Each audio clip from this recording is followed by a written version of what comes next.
Cardassac. Bonjour Diane. Bonjour docteur. Bonjour Manuel. Bon, eh bien nous voilà de nouveau à commenter l'actualité. Il y a encore beaucoup de choses. À vous. Alors commençons par une question d'ordre, ça reste politique évidemment, mais plus particulièrement de tactique politicienne. Les Républicains pourraient passer à un accord avec Macron et le soutenir aux prochaines présidentielles. C'est du moins ce que souhaite Christian Estrosi. Comment interprétez-vous la déclaration du maire de Nice ? Alors, j'ai vu ça tout dernièrement, effectivement. C'est très curieux. C'est très curieux. Alors, c'est une chose dangereuse. Parce qu'effectivement, c'est appeler les républicains à la rescousse de Macron. Alors, ça a aussi un aspect encourageant, c'est que ça veut dire que Macron a besoin de cette droite libérale pour essayer de se représenter en 2022. Et je trouve en tout cas la manœuvre d'Estrosi parfaitement tordue, ce qui ne m'étonne pas du tout de sa part. Je rappellerai que lors de la première présentation de Sarkozy au présidentiel, la phrase d'Estrosi avait été « Estrosi, c'est le candidat naturel des Juifs », ce qui situe déjà bien le personnage Estrosi. Je ne vais pas élucubrer sur ses origines éventuelles. Il a de très bons contacts avec Israël. Et je crois d'ailleurs, vous venez de me rappeler qu'il est parti. Il avait fait une donation, je ne sais plus quoi encore. Enfin, toute son action est tournée vers Israël. Alors, c'est ça, donc c'est la manœuvre qu'il fait pour essayer de donner davantage de chance à Emmanuel Macron pour les prochaines présidentielles. Alors, en plus de ça, on sait que, évidemment, chez les Républicains, on en a parlé lors du dernier entretien, chez les Républicains, il y a toute une frange ultralibérale, sioniste. Donc, il faut savoir aussi, on en parlait d'ailleurs la dernière fois, c'est que dans ce magma des Républicains, il y a de tout. Il y a des cathos, il y a des libéraux. Il y a des gens qui fricotent avec la loge, etc. Donc, que ce soit les libéraux ou l'autre frange crypto-maçonnique est tout à fait prête à marcher avec Macron pour les prochaines présidentielles. Donc, c'est un petit clin d'œil d'Estrosi. C'est une perche tendue. On va voir ce que ça va donner. En parlant des prochaines présidentielles, il y a un homme politique qui a une autre idée. C'est M. Nicolas Dupont-Aignan. Il a accordé un entretien au journal Var Matin le 20 août dernier. Voilà sa recette pour battre Macron aux prochaines présidentielles. Il faut une large coalition qui regroupe les Républicains, les gaullistes, les souverainistes, les patriotes et le Rassemblement national. 3 conditions: avoir un projet sérieux, se rassembler dans une large coalition et présenter un candidat désigné par une primaire. Alors, qu'est-ce qui vous inspire cette recette ? Je crois que ça a donné beaucoup d'importance à cet individu, qui ne représente pas grand-chose, qui essaie toujours de se faire valoir. Il se verrait très bien désigné comme candidat justement de cette pseudo-coalition. Je trouve assez amusant qu'il fasse une différence entre souverainiste et patriote. Pour moi, c'est un petit peu la même chose. C'est aligner des mots pour ne rien dire, finalement. Et alors, sur quel programme ? Il serait peut-être bien qu'il le dise, son programme. Non, c'est pas sérieux. Bon, laissez tomber, ça n'a aucun intérêt. Est-ce qu'on peut allier gaullisme et souverainisme ? Ça dépend de l'image que l'on a de De Gaulle. Si on a l'image de De Gaulle, le grand patriote, oui, effectivement. Mais si on a l'image réelle de De Gaulle telle que je l'ai décrit dans mon livre Charles de Gaulle, de la légende à la réalité, c'est un petit peu une autre vision qui se dégage. D'ailleurs, je tiens aussi à faire savoir que je ne sais pas ce qui se passe, mais il y a une explosion de commandes du livre sur De Gaulle qui est absolument fabuleuse.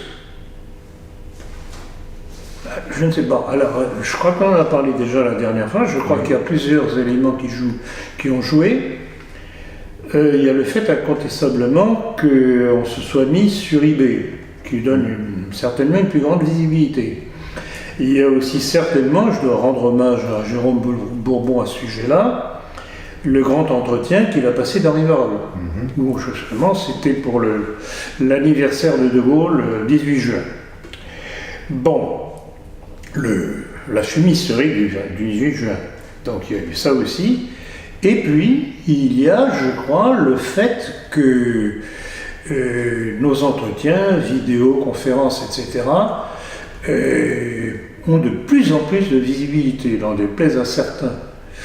Donc ces trois éléments-là, mis ensemble, font qu'il y a vraiment une explosion. Et je dirais, alors c'est intéressant parce que ça dégage comme sujet d'intérêt du public De Gaulle, la maçonnerie et le nationalisme français. Et curieusement, le complot mondialiste, moins, peut-être parce que je crois qu'on en est à la 5e édition et qu'il y en a beaucoup qui l'ont déjà. D'ailleurs, il va y avoir un livre qui va sortir prochainement qui va le compléter. Donc on verra la suite. Mais là, vraiment, il y a une poussée de demandes. Et là, je pense qu'en fait, le phénomène est le suivant. Il y a la situation actuelle, coronavirus, etc. Les gens se rendent compte qu'il y a anguille sous roche derrière, ils essayent de comprendre tout ça est parti. Voilà. Quelle est l'origine de la chose? C'est ce que je veux dire à dire, c'est pas tout de vous plaindre d'une situation, remonter à la cause. Apparemment, c'est ce qu'un public de plus en plus important est en train de faire. Donc, c'est une bonne chose.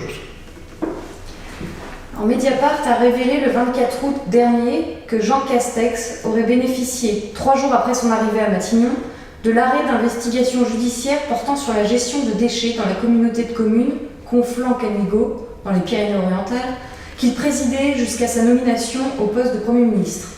Un commentaire ? Oh que oui! Oh que oui, parce que vraiment c'est tout de même curieux. Les deux dernières nominations, que ce soit Castex, que ce soit Darmanin, sont deux personnes qui ont des casseroles accrochées. En effet. Est-ce que parce que la République se cherche des gens vulnérables pour mieux les tenir?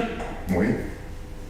Tu fais ce que tu discutes pas, sinon bon, on laisse les plaintes remonter, etc.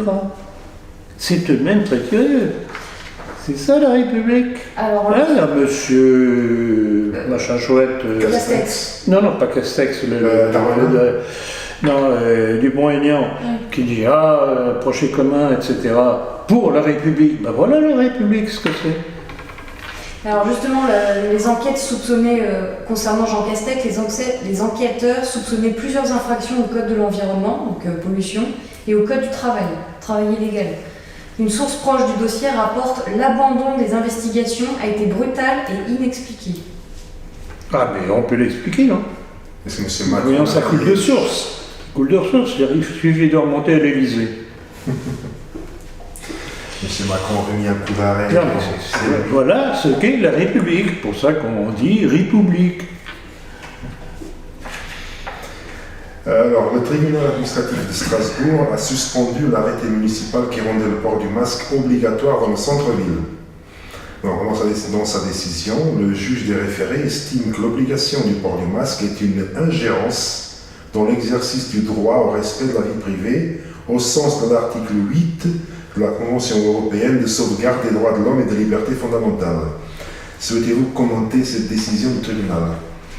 Oui, effectivement, c'est intéressant. Ça. Alors, il n'y a pas que la directive européenne ou je ne sais pas quoi, là, que vous avez cité.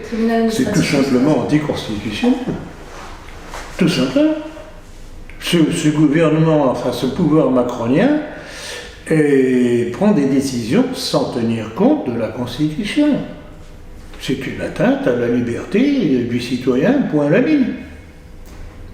Il n'y a pas besoin d'aller chercher des trucs, communauté européenne, etc. Donc voilà, encore une fois, comment Macron gouverne. C'est une dictature. Je répète, c'est une dictature. C'est tant que les Français comprennent. À Lyon, ça sera la même chose, je pense. Il y a des démarches qui ont été faites à Lyon pour obtenir Tout à fait, non, mais apparemment, ça commence à donner des idées à d'autres. Donc on va voir. Et alors pour renforcer cette dictature sanitaire, Jacques Attali annonce qu'il faudra isoler celui qui est contaminé de sa propre famille. Pouvez-vous revenir sur le plan qui anime ce néfaste personnage? Alors, sur ce sujet-là, je vais en parler dans ma prochaine conférence de demain. Bon, je vais tout de même répondre à votre question. Et je voudrais rappeler ce que désirait déjà un certain George Soros, de la même confrérie, quand il disait qu'il fallait détruire la famille. Donc c'est là, tout est là, sous prétexte sanitaire, bien entendu. Donc voilà, non mais Attali, incontestablement, est un personnage particulièrement dangereux. Et je vous dis, je vais en reparler dans la conférence de demain. On reste encore sur le coronavirus, mais là c'est une chose intéressante qui s'est passée au sein de la Commission européenne. Alors la Commission européenne a annoncé qu'avoir réservé 225 millions de doses d'un potentiel vaccin contre le Covid-19 auprès du laboratoire allemand CureVac, ainsi que 300 millions de doses du vaccin en préparation chez Sanofi, 400 millions chez l'américain Johnson & Johnson, et cette même commission a par ailleurs signé le 14 août dernier un contrat d'achat anticipé avec un groupe pharmaceutique suédo-britannique appelé AstraZeneca, pour 300 millions de doses encore, avec une option pour 100 millions de doses supplémentaires. Est-ce que vous souhaitez commenter cette frénésie d'achat? Oui, alors là, c'est tout de même assez interpellant, comme on dit, parce que commander un vaccin, avant de savoir s'il est efficace, s'il ne va pas avoir des répercussions sur la santé de la personne, ça me semble tout de même un petit peu léger. En plus de ça, on sait par l'expérience de recherche pour d'autres vaccins, concernant d'autres maladies, qu'on ne trouve pas un vaccin comme ça en quelques semaines ou mois. Donc, il y a visiblement derrière tout cela une manœuvre. Ils veulent absolument nous injecter quelque chose en nous disant que ça va être efficace pour notre santé. Bon, je dis attention, casse-cou. Toutes ces millions... C'est pas possible, scientifiquement ça colle pas, ça tient pas à la route. Je ne savais pas s'ils sont en train de commander tous ces millions de doses en prévention pour éviter que, par exemple, d'autres gens soutiennent la théorie du Oui, comme pour les masques, je sais. Ça a été une des entourloupes du pouvoir macronien aussi. C'est de dire, ah oui, on n'a pas eu les masques parce qu'on s'est les fait faucher par d'autres méchants, etc. Oui, mais gouverner, c'est prévoir, non? L'OMS utilise l'intelligence artificielle pour surveiller les opposants aux masques et aux vaccins. Que vous inspire cette information? Big Brother. Big Brother. Que ce soit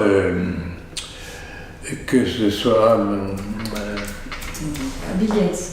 Non, l'auteur de... Ah, Orwell. Orwell, que ce soit Orwell, que ce soit l'autre avec 1984, on est en pleine dictature mondiale. C'est 1984, et c'est la même chose du Brother et 1984. L'autre, c'est Aldous Huxley. Et l'autre, c'est Aldous Huxley. Et donc, c'était déjà annoncé, et on en voit vraiment le déroulement aujourd'hui devant nos yeux. Alors, les rigolos qui disent qu'il n'y a pas de complot mondial, je voudrais les avoir en face de moi et les forcer à lire jusqu'au bout toutes les déclarations qui annoncent ce que ces gens-là vont faire. Alors, je ne sais pas si vous allez me poser d'autres questions à ce sujet-là. Non, mais c'est notamment, on en parlait tout à l'heure, Adrien Abosit. Adrien Abosit, c'est un cas, celui-là. Qui nous dit qu'il y a une machination derrière. Oui, alors, est-ce que lui-même n'est pas une machination pour discréditer justement la réalité? C'est la question qui se pose. Et puis il se prétend être grand catholique, mais est-ce que être catholique, c'est pas justement intégrer cette notion de complot? Non, mais vous connaissez très bien la démarche d'Abauzit pour se faire connaître. Alors, grand catholique, peut-être, j'en sais rien. Deuxièmement, grand défenseur du maréchal Pétain. C'est la même démarche qu'a fait un peu plus tard Zemmour, avec les mêmes résultats satisfaisants pour eux. Donc, ce sont des moyens pour ces gens-là pour faire passer leur petit discours. Mais quand on voit quel est leur discours, on se dit, mais toi mon petit bonhomme, pour qui travailles-tu?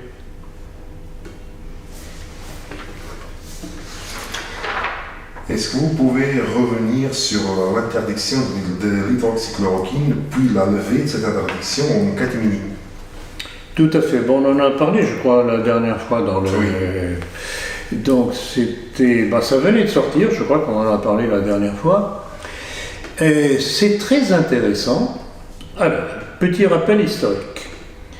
C'est au mois de janvier, je crois, que Agnès Buzyn, avec son coreligionnaire Jérôme Salomon, ont décidé par décret que l'hydroxychloroquine était un poison.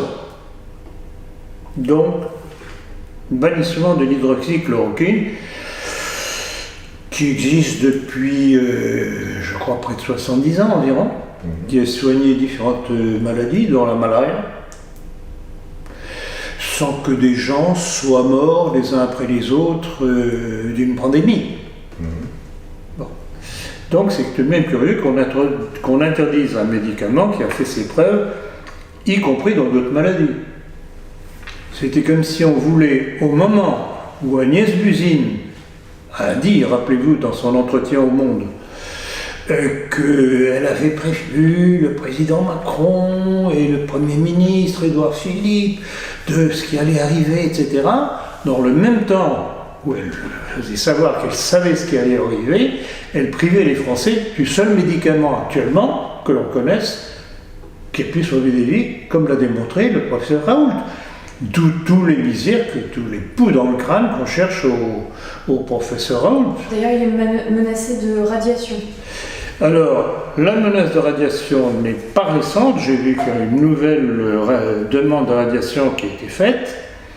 Et là aussi, j'en ai parlé déjà depuis longtemps. Et j'avais fait d'ailleurs le parallèle entre cette demande de radiation, déjà qui a au moins 3 mois facilement, avec celle qui avait été rendue contre le professeur Joyeux, parce qu'il s'était opposé aux vaccinations d'Agnès Buzyn. Toujours la même, c'est curieux. Et puis aussi, j'avais signalé que le professeur Perron, qui a fait des déclarations très dures dernièrement et qui a sorti un livre remarquable à ce sujet-là, était aussi sous la menace de radiation de l'ordre des médecins. Bon, alors, je voudrais, Emmanuel, que vous nous disiez qui est derrière cette association qui a porté plainte contre le professeur Raoult, que l'on s'amuse un petit peu. Oui, alors les sociétés suivantes sont partenaires de la Société de pathologie infectieuse de langue française. Alors on va commencer par le laboratoire Sanofi, le laboratoire Gilead, le laboratoire GlaxoSmithKline Vaccine, notre laboratoire Eumedica, Experf, Biofilm, Correvio, MSD, VIV Healthcare, Valneva et Sanofi Pasteur. Tout ça donc c'est toute la clique de Big Pharma que ce malheureux professeur Raoult dérange avec son petit traitement à 12 €. Non mais vous vous rendez compte, la perte pour ces malheureux? Ah franchement. Ah bah surtout, il est accusé d'avoir enfreint 9 articles du Code déontologie médicale. Ah bon? Oui, c'est... non, mais quels sont les termes alors? Pourquoi? C'est juste c'est un petit article, ça a été relayé par Florian Philippot. C'est sorti devant le Figaro Titre Covid-19, le professeur Raoul visé par une plainte à l'ordre des médecins. La Société de pathologie infectieuse estime que le chercheur marseillais a enfreint 9 articles du Code déontologie médicale. Ah bon? Et lequel? Je ne dis pas. Ah ben, il faut bien de le dire. Ah ben, c'est facile de dire ça. Moi, je ne les ai pas. Ils estiment que. Alors, nous, on peut les accuser, ces laboratoires, d'un complot. Ah oui, Par exemple. un complot, oui, j'ai bien des complots contre la santé, non seulement des Français, mais des autres populations à travers le monde. Ah bah, avec tous ces millions de vaccins, ils vont forcément faire beaucoup d'argent. Ah oui, d'autant que Bill Gates, rappelez-vous, encore lui, a dit que oui, probablement une seule injection ne serait pas suffisante. Il faut des rappels. Non, mais vous ne trouvez pas qu'on se fiche un petit peu des populations? Mais il n'y a pas de complot. Non, il n'y a pas de complot. Je vous assure, il n'y a pas de complot. Non, c'est normal, ils font tout ça pour nous guérir, ils ne pensent pas à leur Ah, ils nous aiment tellement. Hein. Pour finir de terminer ma réponse à votre question, donc c'était interdit par la Busine et son coreligionnaire Salomon. Et malgré tout, le professeur Raoult a pu continuer à faire le traitement avec l'hydroxychloroquine. Je ne sais pas où il allait le trouver, mais en fait, il l'a trouvé. Et alors, curieusement, on a appris, et c'est à ça que je faisais allusion dans ma réponse la dernière fois, lors de notre dernier entretien, on a appris que Jean Castex, le jour de son improvisation, levait l'interdiction de la vente d'hydroxychloroquine. Et rappelez-vous ce que j'avais dit pour nos auditeurs, allez voir votre pharmacien, demandez-lui s'il y a moyen d'obtenir de l'hydroxychloroquine. J'ai eu quelques réponses qui toutes étaient identiques. Mon pharmacien m'a dit qu'il ne pouvait pas délivrer, que c'était interdit. Donc l'information officielle n'a pas été envoyée aux pharmaciens. Mais auparavant, ça pouvait être sans prescription? Oui, donc avec prescription, bien entendu. Ah ben, bien entendu. De toute façon, je l'ai toujours dit. Les médicaments, ça ne se prescrit pas comme ça. Hein. C'est pas au supermarché. Oui, donc c'est pas un des auditeurs qui a pu aller à la pharmacie et demander l'hydroxychloroquine. J'ai demandé que l'on pose la question. Voilà, si mon médecin me prescrit de l'hydroxychloroquine, est-ce que vous pouvez me la donner? Oui. Point. Donc, sur présentation d'une prescription. Donc voilà comment, encore une fois, le gouvernement de la République, ils ont été, je ne sais pas pour quelle raison, ils ont été obligés de céder sur l'interdiction de l'hydroxychloroquine, mais surtout que personne ne le sache.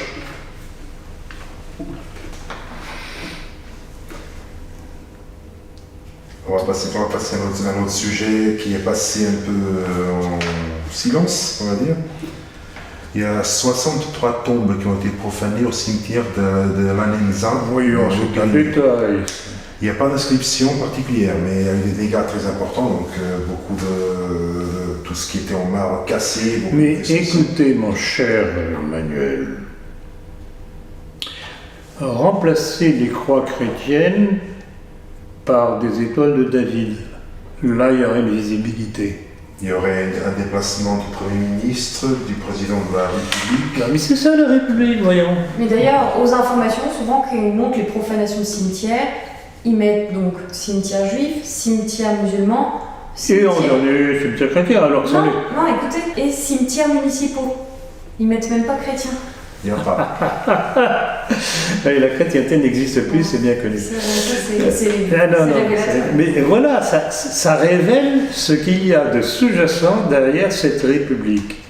Voilà, c'est la haine totale et intégrale, la volonté de faire disparaître le christianisme par tous les moyens possibles et imaginables.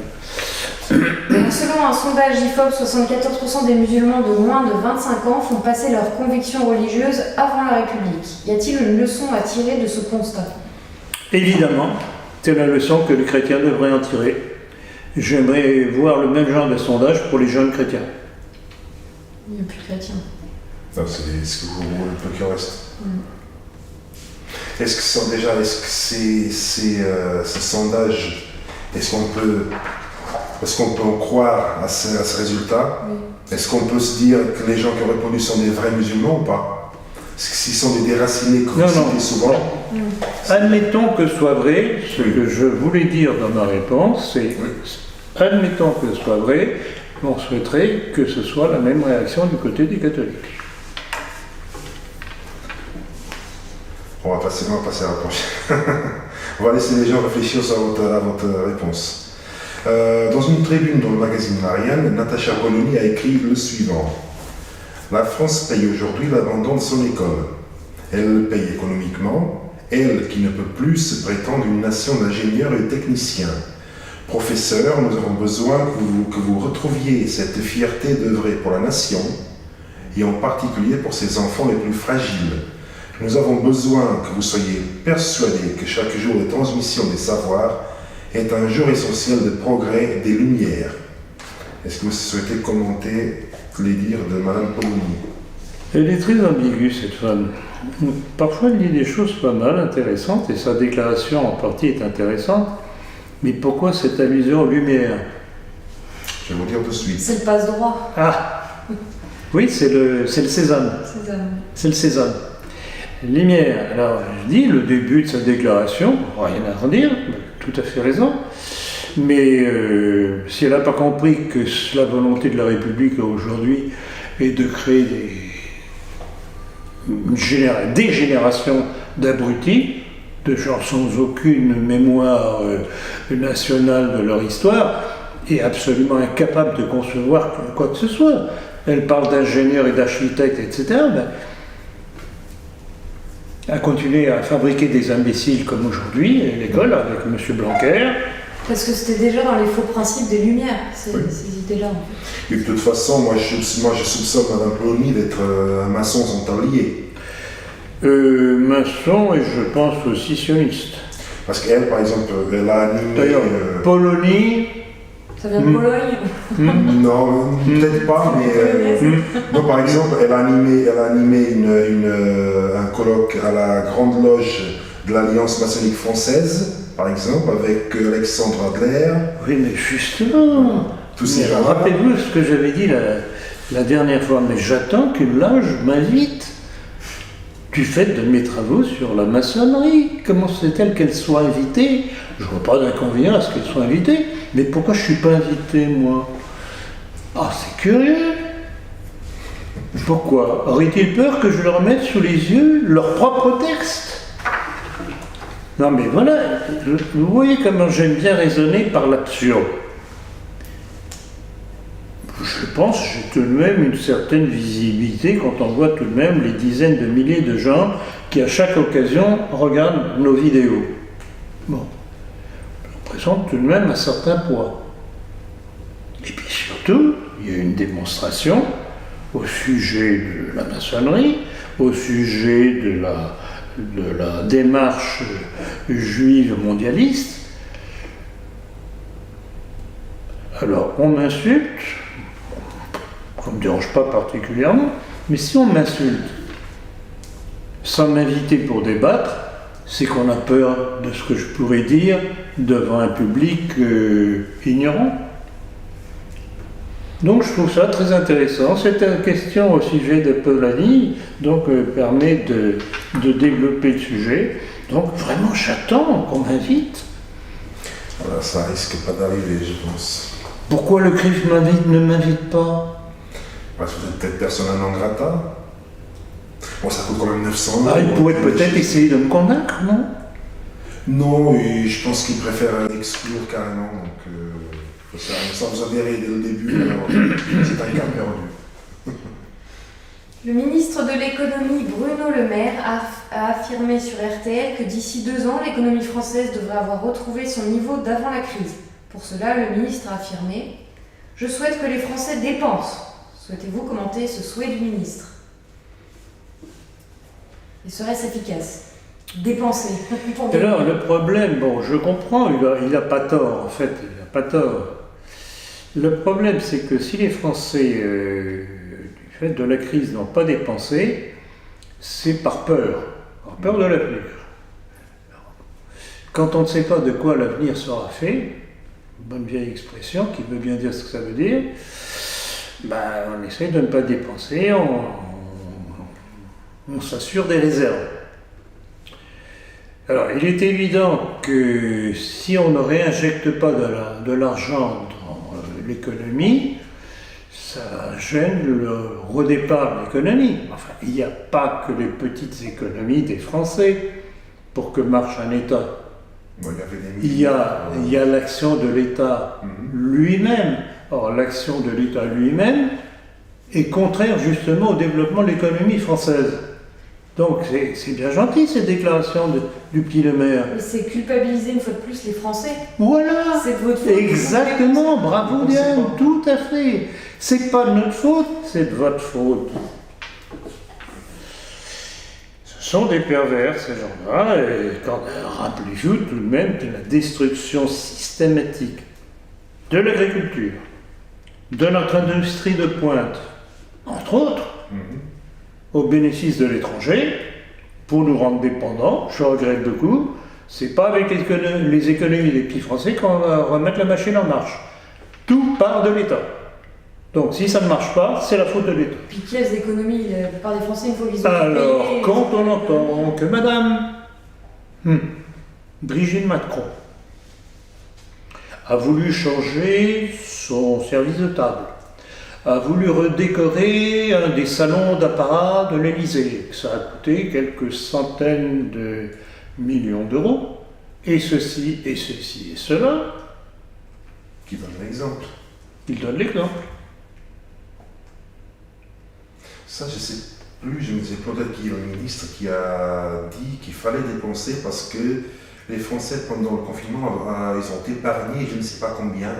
Et cet argent dormait, il ne faut pas qu'il dorme, il faut qu'il le dépense. Oui, mais j'ai même entendu dire que l'État a envisagé de pouvoir taxer les économies des Français. Comment voulez-vous que les Français aient confiance dans l'avenir devant de pareils discours? Donc, révoltez-vous et mettez à bas ce régime. Mettre à bas, on peut peut-être attendre encore un petit peu.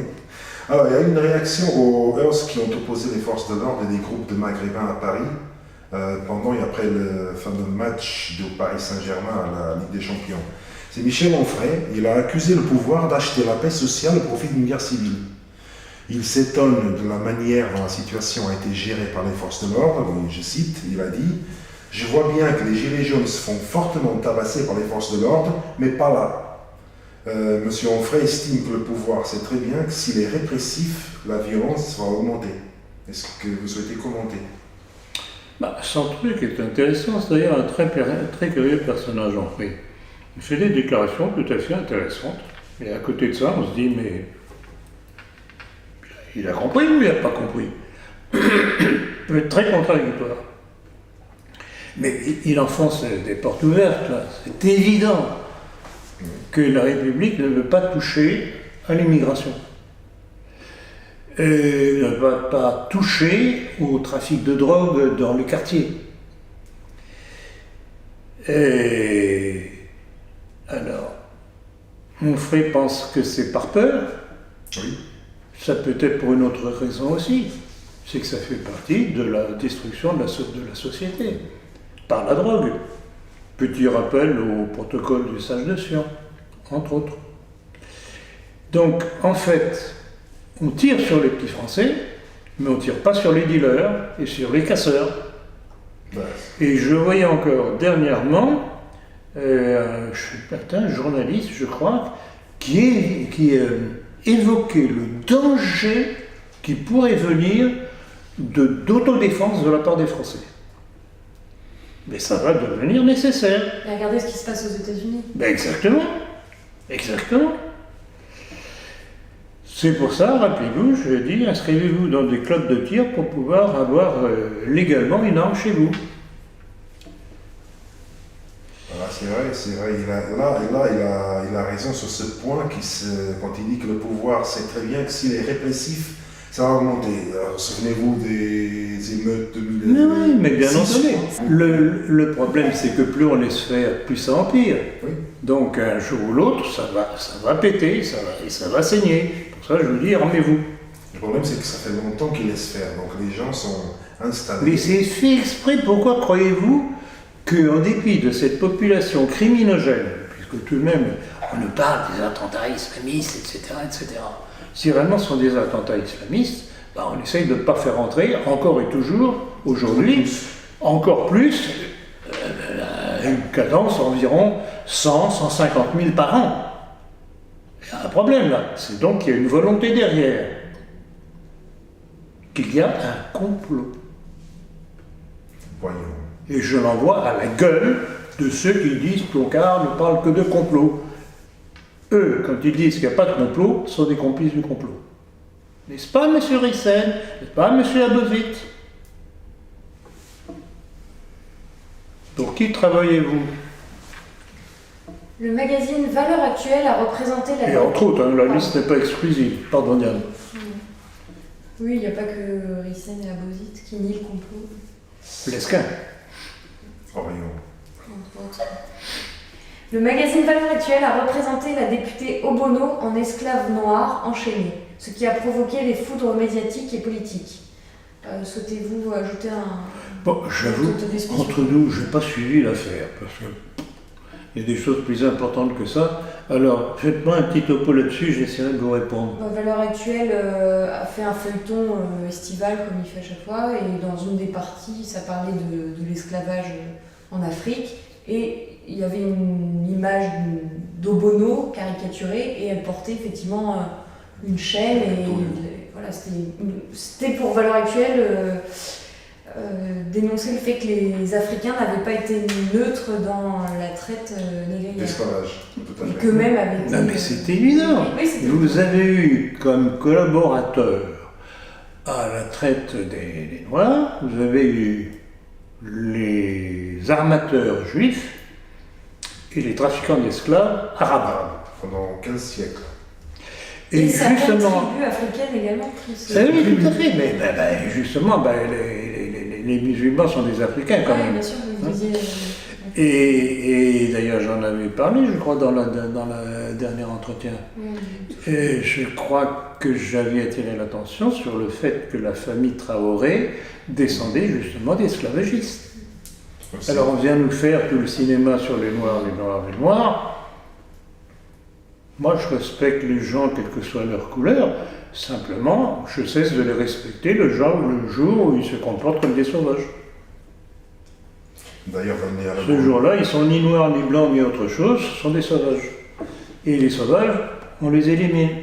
Alors oui, je regrette, bien entendu, mais je ne suis pas un rêveur quand même, mais je ferai remarquer que si Valeurs Actuelles avait voulu faire de l'histoire sérieuse, elle aurait pu rappeler le rôle des grands armateurs, commerçants israéliens, juifs, qui avaient fait le commerce de la chair noire, et notamment une famille bien connue, Mattes-France, la famille Mattes-France, entre autres. Mais là, on sait très bien que Valeurs Actuelles est une revue sioniste, ils ne vont pas faire ça. Donc tout ce monde-là surfe sur ces petits problèmes agités depuis l'affaire Floyd aux États-Unis. Black is beautiful, white is awful. Le blanc est sale, comme ils disent. Le blanc est sale, et c'était quelque chose que j'ai entendu pendant que Sarkozy régnait sur la France, c'est métissez-vous, le blanc est sale. Mais en fait, c'est la poursuite de la culpabilisation de l'homme blanc. On a culpabilisé les Français avec la colonisation. Ah, c'est épouvantable. N'empêche, s'il n'y avait pas eu la colonisation, ils ne seraient pas tous ici chez nous aujourd'hui. Parce que leurs parents ne seraient pas nés. Ils ne sont pas contents qu'ils rentrent chez eux. Oui, mais c'est des déracinés, eux. Ils ne sont pas chez eux. Chez eux, c'est pas depuis l'Algérie. Chez eux, non, mais c'est ça le drame. C'est ça. Ils sortent. Vous savez très bien que j'en ai déjà parlé de ça aussi. C'est ça le drame pour nous et pour eux. C'est que cette politique mondialiste fait d'eux des déracinés. Ils ne sont pas chez nous, chez eux, et ils sont plus chez eux. Donc pour eux, je comprends très bien leur drame intime. C'est pour ça qu'il faut changer la politique. Ce n'est pas en continuant à accepter cette immigration sans fin qu'on réglera le problème. On ne fait que s'enfoncer. Et les enfoncer, eux aussi. Et en revenant sur le métissage imposé, la marque française Aigle a dû se plier à l'idéologie dominante en affichant une belle blonde enlacée à un Africain. Alors, je crois qu'elle n'était pas enlacée, mais elle était tout contre. Oui, bon, c'est égal. Donc, black and white. Alors, là encore, je ne vais pas faire du racisme primaire. Il se peut que un homme noir ou un homme blanc tombe amoureux du noir et vice-versa. Bon. Mais ce envers quoi je ne suis absolument pas d'accord dans notre ligne politique, c'est la politique de métissage. La promotion. La promotion du métissage. La promotion de l'obligation, on dirait Sarkozy. Les problèmes personnels restent des problèmes personnels, on n'a pas à intervenir. Mais ce que nous ne pouvons pas accepter, c'est cette volonté du mondialisme, du métissage, systématique. Parce que ça n'apporte rien à personne. Et d'ailleurs, même les cas personnels, est-ce que ça tient dans la durée? Il y a un vieux proverbe qui disait « Marie-toi à ta porte avec gens de ta sorte ». Bon, ça peut paraître très brutal, très sectaire, mais il y a un fond de vérité. Pourquoi? Parce que gens de ta sorte, c'est-à-dire qu'on a plus ou moins la même culture. Ça rapproche. Gens de ta sorte, bon, gens de ta sorte, je serais moins partisan de ça parce que ce serait faire de la lutte des classes. On rejoint la lutte des classes, c'est-à-dire les petites classes ne peuvent pas monter parce que les grands restent toujours en haut, etc., etc. Moi, ça me choque un petit peu.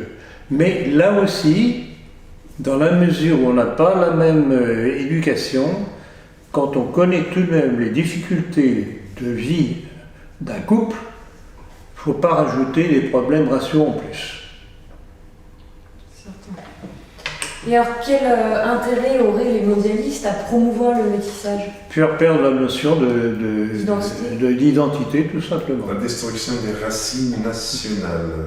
Et justement, alors, non seulement par le métissage qu'on cherche à nous imposer, c'est notre identité nationale, notre mémoire nationale, notre histoire qu'on cherche à effacer, mais aussi pour ceux que l'on nous envoie, qui perdent aussi leur spécificité et leur mémoire nationale. Et j'ai déjà eu des courriers notamment de personnes de confession musulmane disant « mais on ne sait plus où on est nous ». Donc ma réponse est très simple. Vous êtes ce que vous êtes, vous croyez à votre religion, moi je n'ai pas d'opposition à faire avec ça, je préférerais que vous soyez catholique, ça pourrait rapprocher davantage. C'est ce que la Troisième République n'a pas voulu, puisque le père de Foucault disait que si on ne les convertissait pas, dans 50 ans, on serait dehors, et à quelques semaines, il avait vu juste. Bon, donc je fais un petit rappel historique par la même occasion. Il est certain que tout le monde perd dans cette histoire de métissage mondial. Alors, pensez-vous, comme certains nationalistes, que la solution réside dans la création de bastions blancs? Non. Ça serait non. comme en Afrique du Sud? Non, non, non, non, parce que de bastion en bastion, on se retrouve nulle part. On se bat sur son terrain, on garde son terrain, et si on peut, on l'agrandit. Moi, je suis pour un impérialisme français. Point. Se réunir entre gens de même couleur et nationalistes, forcément, n'aiderait pas à justement pouvoir reconquérir petit à petit les territoires perdus. Mais exactement, mais c'est évidemment ça. Oui, donc c'est ce que proposent certains nationalistes avec leur bastion blanc. Non, c'est pas. Non, le terme de bastion est dangereux. Je me rappelle à la fin de l'Algérie française, certains parlaient de partition. Oui, partition. Et quand on commence à parler de partition, c'est déjà une position de faiblesse.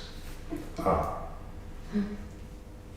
Oui, c'est déjà une position de vaincu. De défaite. De défaite, oui. Position de défaite. On se met en position de défaite. C'est jamais bon. Stratégiquement, c'est jamais bon. où on a la force de maintenir ce que l'histoire nous a légué, et c'est notre héritage, et on se bat pour l'héritage, ou bien on a perdu et on disparaît. Alors, le docteur Dickès est décédé le 28 août dernier. Avez-vous un mot à son égard? Je connais un petit peu ses écrits, bon, c'était toujours la même chose. Bon, c'était pas mal. Mais il fait partie de ces gens qui se retrouvent bien dans tous les milieux. Point. Pas de vague. Pas de vague. Tranquille. Alors, question suivante. Qui est Olivier Pichon et comment s'est-il trahi suite à la garde à vue d'Alain Soral? Bon, Olivier Pichon est une vieille connaissance, si je peux dire.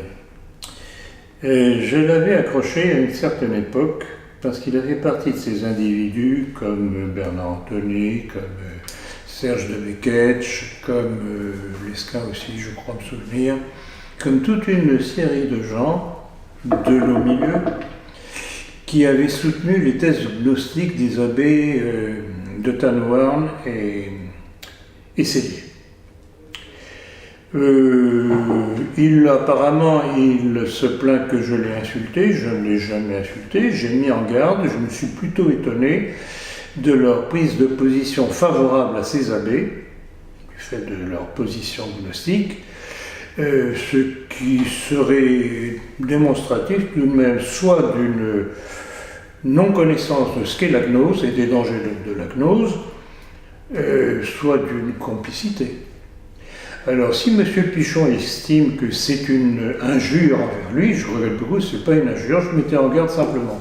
Mais ça, c'est la grande tactique de ceux que je dérange, quand je les mets sous le projecteur, je les insulte. Jusqu'à présent, c'est plutôt moi qui reçois des insultes vraiment bien caractérisées, et passibles de poursuite d'ailleurs, mais je ne tiens pas à perdre mon argent, puisque je risquerais de perdre, il gagnerait, donc, comme Lescun l'a fait à plusieurs reprises contre moi.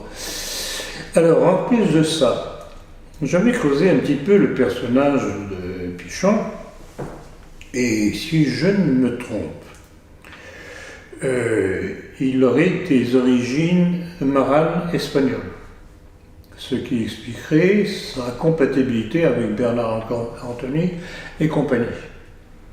Et Beketch, puisque tous trois, enfin, en tout cas Anthony et Beketch, ça c'est sûr, ont des origines maranes, que j'ai documentées. Ils ont peur que vos propos fassent fermer la chaîne TV Liberté. C'est ça. Bah, ils peuvent toujours dire qu'ils ne sont pas d'accord avec mes propos. Ouais. Oui, ça en a Attendez, je voudrais faire un petit commentaire supplémentaire. C'est que dans ce genre de réponse dilatoire qu'a fait Pichon, il y a aussi un autre qui est pas mal dans son genre, c'est Marcel Bild, qui avait été interpellé aussi par une personne qui disait « Pourquoi vous ne l'invitez pas ?» Il dit « Pancart de ça, je ne connais pas. » Ah oui, mais c'est facile. Donc voilà, courage Puyon. On va continuer dans nos milieux. Donc cette fois, à propos d'Alain Soral, parce que dans son dernier entretien, il y a un de ses auditeurs qui a posé une question vous concernant. Comment avez-vous interprété sa réponse et comment expliquer son soutien à Le Pen? Difficile de vous répondre, parce que Soral est un personnage complexe. Vous savez très bien, contrairement à ce qu'il dit, vous savez très bien, puisque vous collaborez aux questions-réponses, que je cite assez souvent Alain Soral dans ses propos. En effet. Ce que lui, en tout cas ces derniers temps, ne fait pas. Il l'a fait à une certaine époque, et notamment, il l'avait fait quand j'avais rappelé le rôle détestable du décret Crémieux. Oui. Et donc, je regrette beaucoup, je voudrais, si M. Soral m'écoute, qu'il sache et qu'il aille voir sur nos entretiens et conférences, je fais assez souvent allusion à ces déclarations, soit quand elles sont bonnes, soit quand elles sont, à notre avis, pas bonnes et préjudiciables, pour lui notamment, de par la violence et le manque d'élégance de certains de ses propos. Donc c'est une mise en garde amicale. quand je fais ces commentaires qui peuvent paraître négatifs. Quand il dit que c'est aux petits de rallier le gros, c'est pas une question de petit ou de gros, c'est une question de ligne doctrinale. Oui. Quelle est la ligne doctrinale d'Alain Soral? Je vois pas très bien à quoi on pourrait se rallier. C'est du négatif. Et le négatif qui est utile, puisqu'il met en garde sur telle et telle chose. Mais il arriverait au pouvoir au nom de quel principe? Avec quels alliés? Avec un Christian Boucher qui est sataniste? C'est une des principales choses que je lui ai reprochées il y a quelque temps. Comment se fait-il qu'il y a 2 ans environ, il ait pu faire toute une journée ou 2 journées à Nantes avec comme intervenant Christian Boucher, qui est officiellement et revendiqué comme sataniste appartenant à l'Ordo Templi Orientis. Il y a un problème là.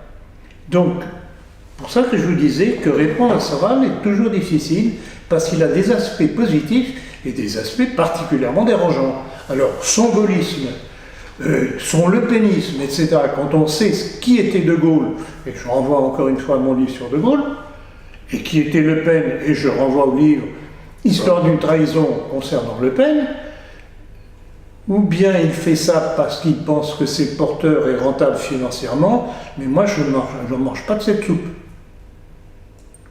Donc voilà, Soral, alors il me fait un certain éloge en disant que je n'ai pas cédé comme certains au charme du national-sionisme. Merci beaucoup, je n'ai pas besoin de ces compliments. Je peux le citer si vous voulez. Non mais si vous voulez, en revanche, donc oui, il y a des aspects positifs chez lui. Chaque fois que c'est le cas, dans notre ligne doctrinale, on le cite, on applaudit. Quand ce n'est pas le cas, on le dit aussi. Ne lui en déplaise. Mais on va dire, il dit bon, que la personne m'a demandé pourquoi est-ce que ER ne relaye pas vos conférences, entretiens, etc. Alors on ne le fait pas non plus. Et lui, il a dit, bon, pourquoi est-ce que M. Plancarassac ne relaye pas les vidéos dans la salle? Non, mais on commente, on ne va pas tartiner sur toutes ces interventions. Quand il y a des choses intéressantes, on pique la partie intéressante pour en parler, c'est tout. Alors, que pensez-vous de sa volonté de créer un front de la foi, en quelque sorte? C'est son terme employé, voilà. Quelle foi? Oui, c'est ça. Celle de Quelle l'autre. foi? Alors quoi, alliance des chrétiens et des non-croyants? C'est quoi? C'est du nouveauchisme. Ce sont des mots. Ce sont des mots, justement, je ne cède jamais là-dessus. Et rappelez-vous, une des phrases qui figure en tête de notre lettre d'information à la politique, cette phrase, cette déclaration de Monseigneur Freppel. On ne se relève jamais de l'abandon des principes. Si on veut construire, c'est sur des principes. Or, ces gens-là, Soral comme les autres, ils font du blabla.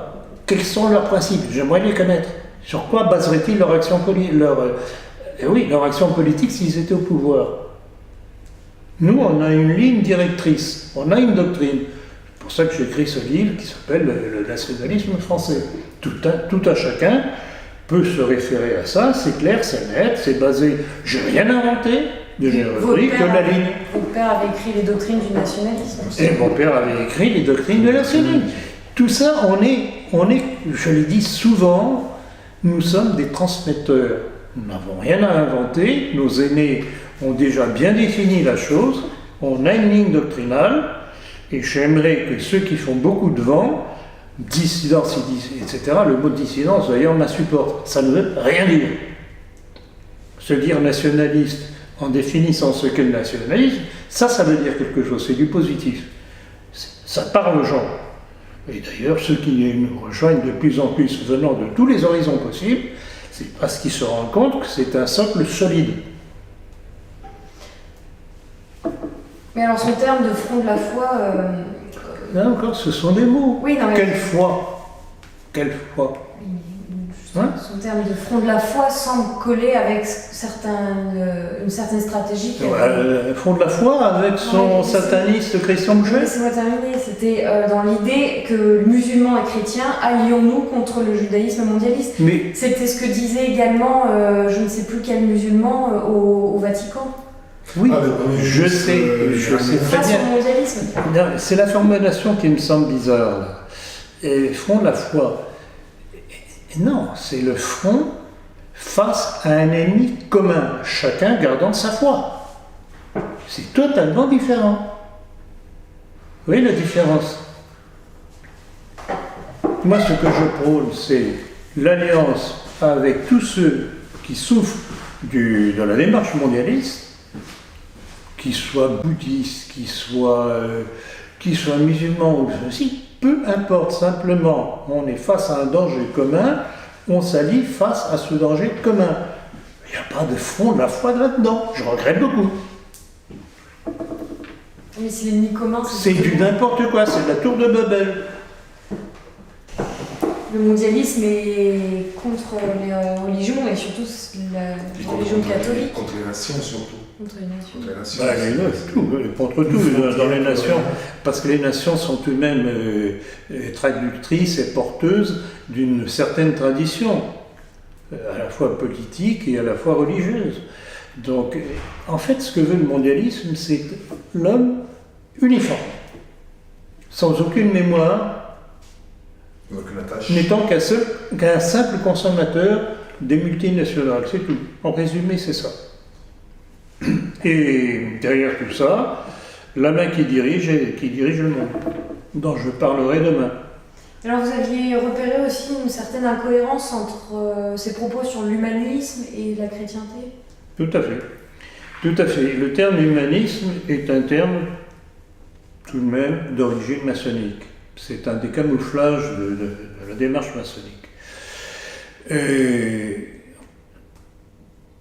quand on est catholique, quand on est chrétien, on n'a pas besoin de se référer à l'humanisme. Ce serait pencher dans cette notion de l'homme qui se fait Dieu. C'est-à-dire qu'avant, c'était Dieu au centre de tout, avec l'humanisme, c'est l'humain au centre. Maintenant, c'est l'homme qui est au centre, justement. C'est pour ça que le terme de humanisme me dérange et que je dis que c'est d'origine maçonnique. Donc, il faut faire attention au sens des mots. Et là encore, il faut toujours remonter au sens premier du mot, et non pas à toutes les variations. Quand certains disent « vous êtes un fasciste », vous leur demandez « faites-moi une description de ce qu'est le fascisme », ils sont incapables. D'autres vous disent « ah, vous êtes un nationaliste, etc., vous êtes passéiste, etc. » Monsieur, madame, c'est quoi le nationalisme? Ils sont incapables. Donc voilà, ce sont des mots. Et moi, ça m'insupporte.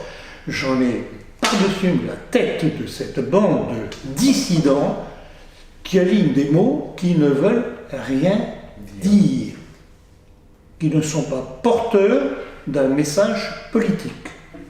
Ils font du compte, ça a son utilité dans la mesure où ils mettent en garde envers certaines choses, et notamment vis-à-vis du mondialisme et de certaines communautés. Mais par ça, donc j'estime que ce genre de travail a une part d'utilité, mais ce n'est pas la fin du travail. Alors, suite à cet entretien que Soral a donné, Rissen s'est exprimé sur le réseau social Gab. Je le cite. Dans le dernier épisode de Soral répond, un internaute demande à Alain Soral pourquoi ER ne relaie jamais les vidéos de Kardashias. Il faut savoir que tous ceux qui ont relayé ou soutenu d'une manière ou d'une autre ce cinglé de Kardashias ont été tôt ou tard en but à des attaques de sa part, souvent calomnieuses. Il est comme ça, Kardashias. Certains parmi eux, après avoir subi ces colibés, n'ont rien trouvé de mieux à faire que de se réconcilier avec ce taré congénital. J'ai bien ma petite explication sur ces étranges rapprochements, mais pour le moment, je la garde pour moi. PS, Serge de Beketch, que j'ai un peu côtoyé, l'appelait Plomplom le dingo. Il y a bien une raison. Et donc il vous porte, là c'est moi qui parle à nouveau, il vous porte une haine féroce. Comment lui répondez-vous? Bon, eh ben, il me porte une haine féroce et je le comprends, le malheureux. Puisque j'ai démasqué, j'ai été vraiment le tout premier à démasquer son petit jeu avec Éric Zemmour, et comme quoi il devenait le porte-coton de Zemmour et de sa politique d'entrisme dans le milieu catholique. Et pourquoi cet entrisme dans le monde catholique? Ben, je vais le répéter encore une fois, c'est que l'intelligentsia juive, qui fait tout pour détruire la chrétienté en se servant de l'immigration, c'est pour ça que ça rentre et ça rentre et ça rentre et ça rentre. Maintenant que cette masse immigrée, majoritairement musulmane, devient de plus en plus antisémite du fait des crimes d'Israël impunis, contre lequel l'Occident dit chrétien ne réagit pas, et donc complice, alors les milieux juifs de France commencent à prendre peur. Et ils voudraient, c'est là toute la stratégie de Zemmour, contre laquelle j'ai mis en garde à plusieurs reprises, c'est toute la stratégie de Zemmour, de dire aux chrétiens, unissons-nous, il n'est pas le seul d'ailleurs, Goldnadel est pas mal dans son genre. D'ailleurs, je crois que dans le prochain numéro de la politique, on va faire un article sur lui en particulier. Donc voilà, ils prennent peur maintenant de ce qu'eux-mêmes ont créé, c'est l'histoire de Frankenstein, le créateur de Frankenstein, qui se trouve face à un monstre qui lui tombe dessus. Ben voilà. Or, j'ai démantelé le petit jeu de Rissen, qui s'est fait, je ne sais pas comment appeler ça, je le laisse face à sa conscience. Il est devenu le porte-coton de Zemmour et de sa stratégie sioniste. Alors, je rappellerai aussi tout de même pour la petite histoire, sa fameuse vidéo où il me menaçait et menaçait mes collaborateurs, dont vous, Diane, de révéler vos adresses, etc., me menaçant de mort, et souhaitant que le jour où je serai mort, on puisse aller déféquer sur ma tombe. Quand je vois que certains, dont Monsieur le Vicomte Henri de Lesquen, Duplessis-Cassot, de Médina, de Sade, ont applaudi à ce discours, je me dis, c'est ça un aristocrate? Ah, mais peut-être du fait de ses ascendants, ça s'explique. Donc, il ne faut pas jouer avec moi. Quand on m'attaque, je sais très bien répondre, et Rissen a perdu une bonne occasion, encore aujourd'hui, de la boucler. Parce que c'est lui qui se détruit. Il est tellement vulgaire, il est tellement dans les caniveaux, il ne justifie en rien sa position et son alliance avec le Front Juif, car au fond, c'est ça. Et en plus de ça, quand il m'accuse d'avoir accusé les Juifs d'avoir brûlé Notre-Dame de Paris, premièrement, c'est un menteur, je n'ai jamais dit ça. J'ai dit que c'était un crime d'État. Mais j'ai souligné qu'un certain nombre d'entités et de rabbins avaient applaudi en rappelant que c'était sans doute une vengeance de Yahvé du fait que Saint-Louis avait fait brûler des exemplaires du Talmud devant le parvis de Notre-Dame, ce qui est une histoire historique, une erreur historique, qui n'était pas là, c'était en place de Grève. Donc ils commencent par apprendre un petit peu l'histoire. Donc voilà, une fois de plus, Rissen démontre qu'il est en soutien de la position juive. Et d'ailleurs, quand il parle de Serge de Beketch, il dit que vous êtes dingo. Alors Beketch, justement, j'en parlerai aussi demain, mais je vais déjà en parler maintenant. Beketch m'avait invité tout début à Radio Courtoisie et à écrire dans sa revue. Ça a duré tout un temps, jusqu'au moment où je me suis mis à gratter un petit peu sur la nouvelle droite, sur la gnose des années en question, dont on a parlé tout à l'heure, dénoncer les crimes d'Israël contre les Palestiniens, etc. Et je me rappellerai d'une des dernières émissions, je me demande si ça n'a pas été la toute dernière, parce que j'avais tout de même participé à ces émissions de Beckett sur Radio Courtoisie, quoi qu'il ait pu en dire par la suite, pendant environ 2 ans. Et j'ai encore les enregistrements. Alors quand il dit qu'il m'a invité à quelques reprises par pitié, c'est un menteur. Je dis bien, c'est un menteur. J'ai les enregistrements. Et lors de cet entretien, à un moment donné, je ne sais plus à la suite de quel crime d'Israël en Palestine, j'avais relevé cet épisode-là. Et j'avais nommé justement la politique d'Ariel Sharon. Réponse de Serge de Beketch. C'est un homme comme lui qu'il nous faudrait. C'était ironique. C'était ironique de sa part. Pas du tout. Pas du tout, Diane, pas du tout. Alors j'ai regardé un petit peu interloqué, puis je lui ai posé les questions. Mais vous voulez rire ou quoi? Non, non, c'est un homme comme lui qu'il nous faudrait. Et donc à partir de là, j'ai compris. En plus de ça, j'avais reçu, ou j'ai reçu quelque temps après, je ne me rappelle plus si c'était avant ou après cette fameuse émission. Je veux bien continuer à vous accueillir à Radio Courtoisie et dans le Libre Journal, mais je ne veux plus que vous parliez du Club de l'Horloge. Je ne veux plus que vous parliez de la Blose et des abbés de Talon-Armé-Cellier, etc., etc., etc. Je lui ai dit merde. Et c'était d'ailleurs, dans un des tout derniers numéros, tout premier numéro de la politique, il y a mon communiqué que je lui ai envoyé en disant au revoir et pas merci.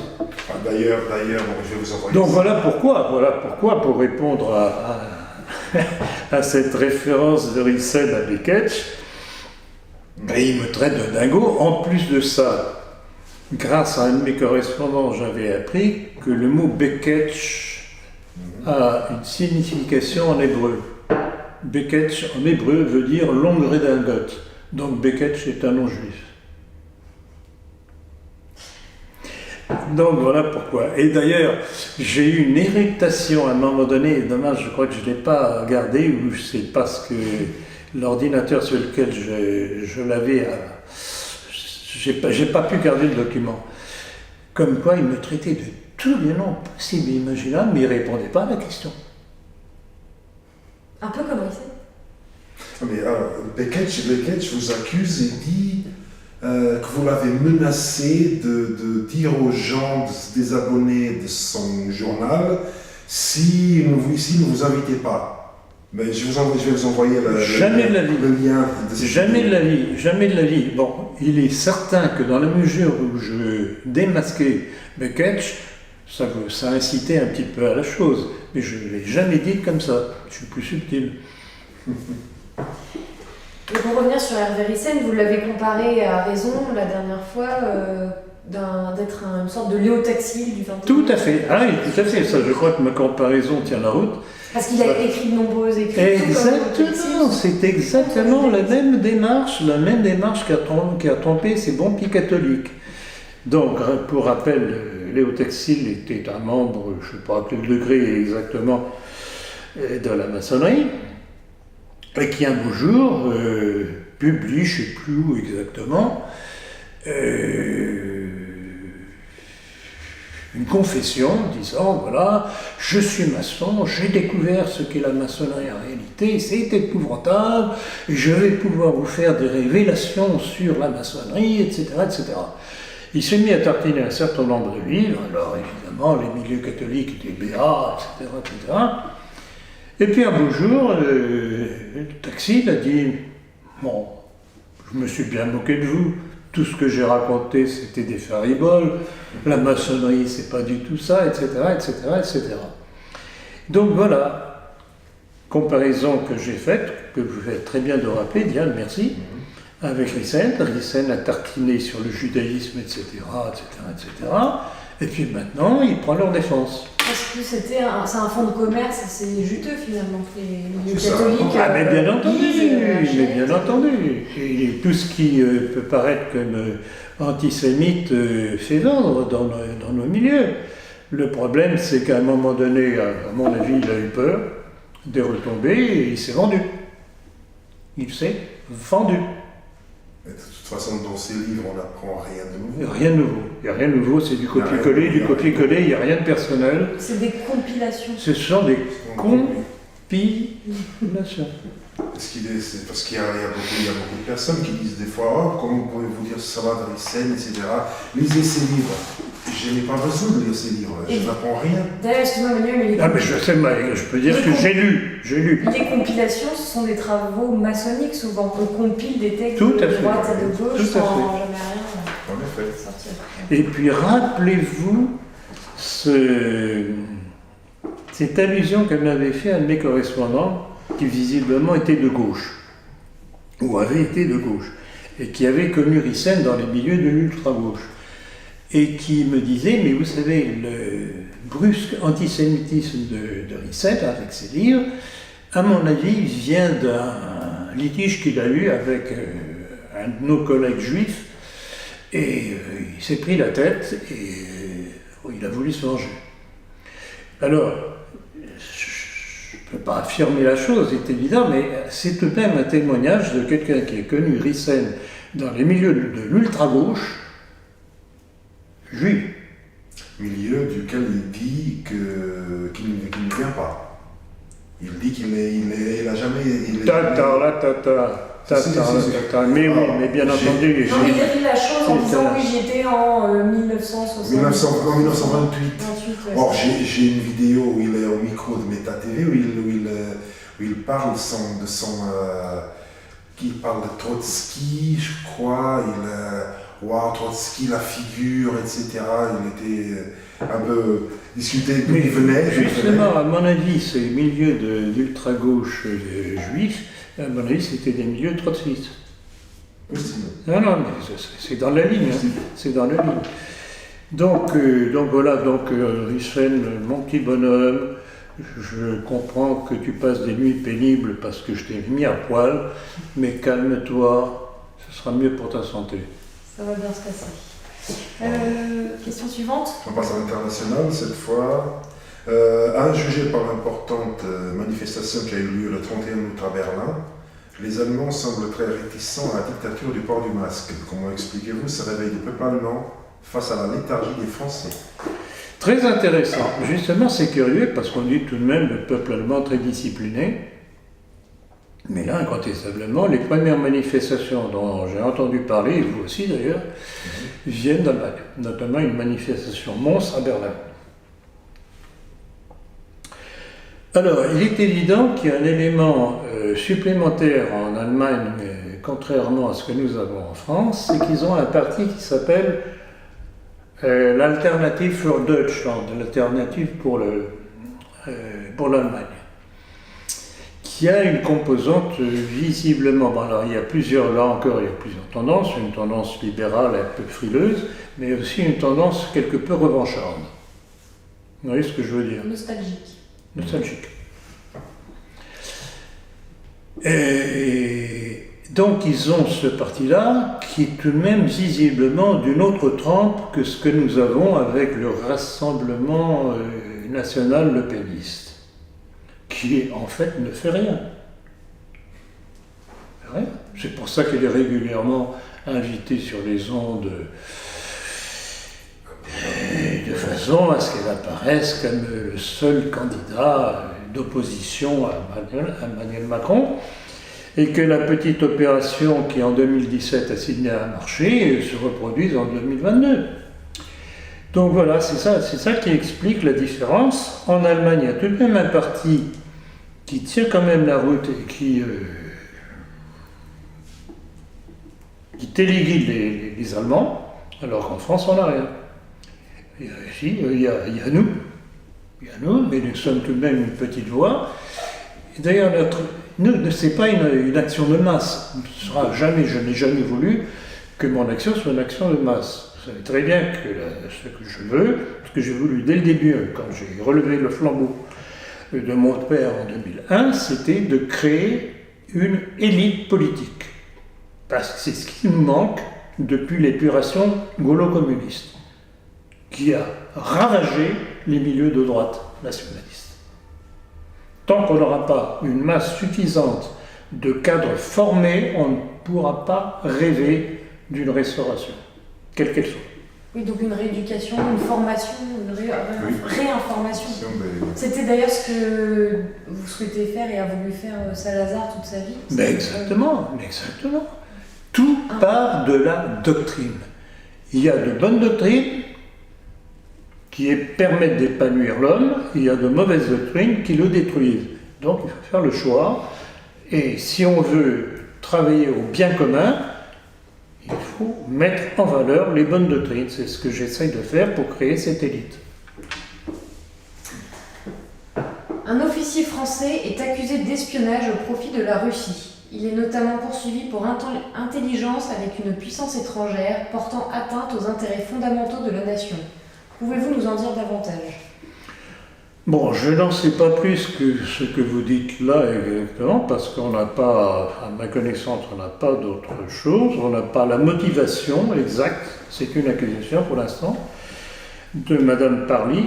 Alors, pour petit rappel de cette dame Parly, je voudrais rappeler qu'il y a plusieurs mois, presque un an maintenant, elle annonçait qu'elle souhaitait élevé au grade de général à titre posthume Alfred Dreyfus. Comme hommage de la République. Donc voilà quelle est la personne. Alors bon, que la République macronienne s'attaque à un officier français qui aurait par idéologie compatible passer des informations à la Russie, je le comprends parfaitement. Mais par contre, ils ne vont jamais s'élever contre des fuites par d'autres officiers français au profit des États-Unis et d'Israël. Et qui sont, à mon avis, bien plus nombreuses. Évidemment, elles sont constantes. Espionnage industriel, espionnage tactique, tout. Donc voilà la réponse que j'ai à faire à votre question, j'en sais pas plus, et je trouve ça curieux qu'on n'ait pas davantage de détails sur cette accusation.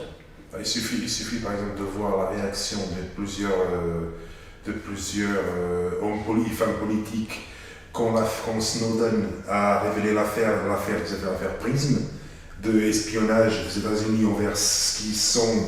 Envers le monde entier. Envers le monde entier. C'est pas bien, oh là là, mais pourquoi? Il faut s'excuser, il faut arrêter, il ne faut pas faire ça. Oui, mais j'ai pas vu de gens se révolter ou demander des explications ou quoi que ce soit. Non, mais c'est toujours à sens unique. Bon, la République macronienne est évidemment une république américano-sioniste, ça c'est clair et net. Donc il n'y a pas de surprise là-dessus. Et tout ce qui peut nuire à Poutine, bon, ils essaient de le faire. Donc je ne sais pas si vous allez parler de la nouvelle accusation contre la Russie, de l'empoisonnement de ce... Pas tout de suite, juste après. On en parlera juste après. Maintenant, on va parler d'autre chose. C'est l'armée israélienne qui a revendiqué des frappes aériennes nocturnes contre des positions du Hezbollah au Liban, au long de la frontière libano-israélienne, en réponse aux tirs du mouvement vers ses soldats. Donc voilà ce qu'ils ont dit, je cite, « Il y a eu des tirs depuis le Liban vers les soldats israéliens. Les soldats ont répliqué à l'aide de fusées éclairantes et de tirs. Puis, au cours de la nuit, les hélicoptères de combat et les avions ont frappé des postes du Hezbollah. » Bon, que prépare Israël selon vous? Rappelez-vous ce rappel que j'avais fait déjà de la campagne de 2006 d'Israël au Liban. Oui. Curieusement, ça faisait suite à l'attentat de Rafik Hariri, qui était le premier ministre libanais à l'époque, dont la Syrie a été immédiatement accusée. Et moyennant cette accusation, on ne voyait pas très bien quel pouvait être l'intérêt des Syriens de faire ça. Immédiatement après cette accusation, la Syrie a été poussée à quitter le Liban, alors que la Syrie venait de pacifier le Liban qui sortait de plusieurs années de guerre civile. attissé par Israël, avec ses alliés chrétiens au Liban, dont Samir Jaja, grand ami, comme c'est curieux, de Bernard Anthony. Il a déjà fait ce rappel à plusieurs reprises. Donc, l'armée syrienne étant partie à l'époque, Israël, gros malin, a cru qu'ils allaient pouvoir rentrer comme dans du beurre dans le Liban. Le problème, c'est qu'ils se sont heurtés au Hezbollah, déjà à l'époque, et qui était certainement moins aguerri et moins armé qu'aujourd'hui. Et aujourd'hui, la hantise d'Israël, c'est le Hezbollah. Le Hezbollah qui participe à la conquête de la Syrie, et qui, tous les jours un peu plus, avec les Syriens, avec les Iraniens, avec l'appui russe, mettent en miettes le rêve du grand Israël. Donc tout est là. Et l'attentat de Beyrouth du 4 août dernier, ça a été quoi? C'était une mini-bombe atomique, qu'on appelle bombe tactique. Et rappelez-vous, je faisais remarquer que curieusement, encore une fois, c'était préférentiellement le quartier chrétien qui a été quasiment complètement détruit, dont 10 églises. Et des prêtres, je vais donner le témoignage des prêtres, qui confirmaient la chose. Donc voilà, on voit toujours cette même main sioniste défendant ses intérêts, oui, mais seulement toujours le crime, le sang, par ces attentats à travers le monde. Et ça va être le sujet de ma conférence de demain. Là, on voit, si je peux me permettre, là, on voit un classique de la propagande de guerre. C'est-à-dire, nous n'attaquons pas, on nous attaque, nous nous défendons. C'est nous, on n'a rien fait. Israël a toujours été l'agresseur. Parce que je regrette beaucoup, quand les premiers colons juifs sont arrivés en Palestine grâce à la protection anglaise, c'était déjà une agression contre les Palestiniens, et ça n'a pas cessé. Alors, pouvez-vous revenir sur l'empoisonnement de Navalny, dont nous avions parlé le mois dernier, et de la récente réaction de la Russie? C'est une énième tentative de mettre en accusation la Russie et Poutine, bien entendu. Alors Navalny ne pèse rien. Il ne pèse absolument rien politiquement en Russie, donc c'est pour essayer d'en faire un martyr, pour essayer de créer sa stature, mais c'est rien du tout. Alors supposez qu'il ait été empoisonné. Mais n'importe qui peut l'avoir empoisonné. Pourquoi les Russes? C'était un poison qui était similaire à ce qui s'était passé en Angleterre. En Angleterre, bien entendu. Mais là aussi, on peut dire à qui profite le crime. Je ne vois pas pourquoi, si les Russes, si Poutine, le méchant Poutine, voulait empoisonner cet opposant politique, tout petit opposant politique, il n'y a pas d'autre moyen que ça. Un accident de la route, c'est vite venu. Pourquoi le poison? C'est tellement cousu de fil blanc, il faut vraiment être plus bête que nature, ou vraiment complice de complices, pour marcher dans ce genre de combine. Alors bien entendu, les Anglais, une fois de plus, ont sauté à pieds joints sur l'affaire. Et la jante Madame Merkel, qui a accusé, oui, je sais, nous savons, c'est Poutine. C'est lui qui a fait ça. Sans preuve ni rien. Ils ont reçu l'ordre, c'est Poutine. C'est Poutine. C'est Poutine. Alors, on va partir de la Russie de l'autre côté de l'Atlantique. Donald Trump a laissé la porte ouverte à une éventuelle grâce présidentielle d'Edward Snowden. Plusieurs parlementaires européens ont depuis appelé le président américain à traduire cette pensée en acte. Pensez-vous que Trump devait gracier Snowden ou pas? C'est possible. C'est possible, mais vous savez très bien ce que je pense de Trump. Il est tellement imprévisible que je ne sais pas comment. Je sais pas. Est-ce que vous croyez qu'il peut, par exemple, vu les élections qui arrivent, vu qu'il est en face, il est peut-être c'est possible. Je pense que ça pourrait être payant auprès de son électorat. Petite stratégie. Mais c'est un personnage d'une complexité, mais invraisemblable. Alors, je mets tout de même encore en garde certains de nos milieux qu'ils le prennent comme un homme providentiel. Je regrette beaucoup, mais quand on voit cette politique pro-israélienne comme jamais aucun président de la République avant lui n'avait fait ça, politique des États-Unis sous la direction de son gendre Jared Kushner, qu'on me permette de rester quelque peu dubitatif. Mais à côté de ça, il semble faire le ménage dans l'état profond. Mais oui, mais ce sont des mots. Où est le nettoyage? Par exemple, avec l'affaire Epstein, je pense que si ça avait été quelqu'un d'autre que Trump, ça ne serait pas... Je pense que Trump peut le faire parce qu'il a donné assez de gages pour. Oui, il y a ça aussi, d'accord. Le Pizzagate, tout ça... Alors, mais là aussi, il est obligé tout de même de donner certains gages à son électorat, parce que des trucs comme ça qui touchent à la morale familiale, etc., dans l'électorat qu'il a, ça passe pas. Donc s'il ne fait rien, au prochain coup, tu passes pas, mon vieux. Et sur le plan économique, Pareil. Non, mais c'est un personnage très complexe. Oui, tant si. Attendons et voyons venir. Très bien. Et ben nous avons terminé cet entretien. Merci, monsieur Très bien, Poncalé. merci à vous. Non, c'était, je vais me répéter, encore de très bonnes questions. Donc, je persiste et je signe, non pas dans mes insultes, mais dans mes mises en garde envers tous les personnages que j'ai pu écorcher depuis quelques années. Et alors, quel est le dénominateur commun de toutes ces personnes? Est-ce qu'il y a un qualificatif qui Bon, est... pour beaucoup, c'est une origine semblable.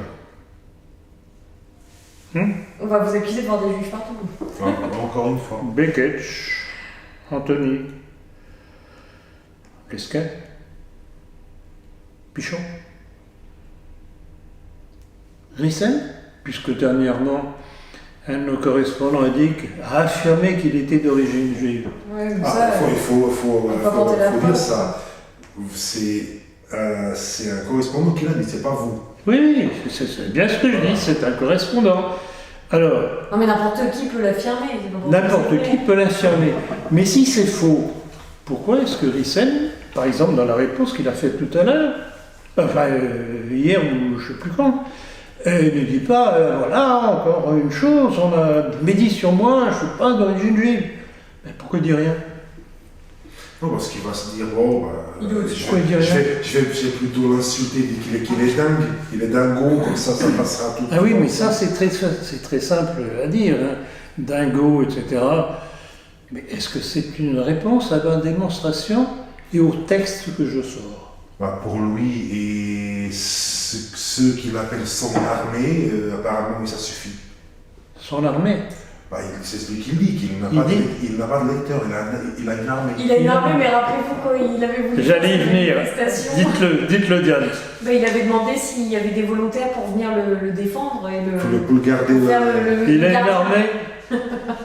Il faisait un appel sur Facebook. Pauvre type. Oui, c'est vrai. Pauvre type. Et il ne se rend pas compte qu'il se démolit lui-même. Continue, mon petit vieux, continue.